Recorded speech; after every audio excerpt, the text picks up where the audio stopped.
The Near-Infrared Imager and Slitless Spectrograph Instrument, NIRISS, one of the James Webb Space Telescope's 4 primary scientific instruments, has completed its post-launch preparations and is now ready for science.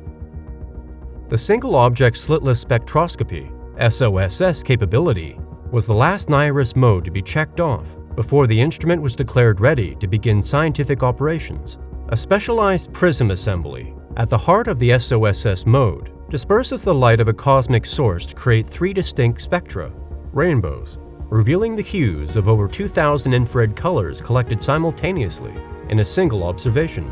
This mode will be used to investigate the atmospheres of transiting exoplanets, which are planets that periodically eclipse their star, temporarily dimming its brightness.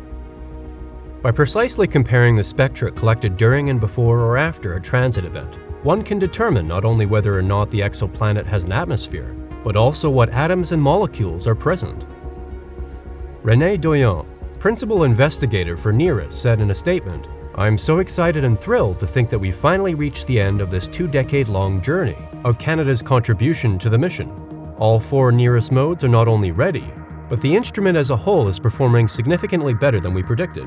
I am pinching myself at the thought that we are just days away from the start of science operations and in particular from NIRISS probing its first exoplanet atmospheres."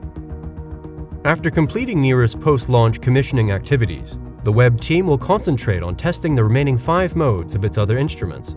On July 12, 2022, NASA's James Webb Space Telescope, a collaboration with ESA and CSA, will release its first full-color images and spectroscopic data. If you want to learn more about the James Webb Space Telescope and stay up to date, subscribe to the channel to receive our daily updates. Thanks for watching.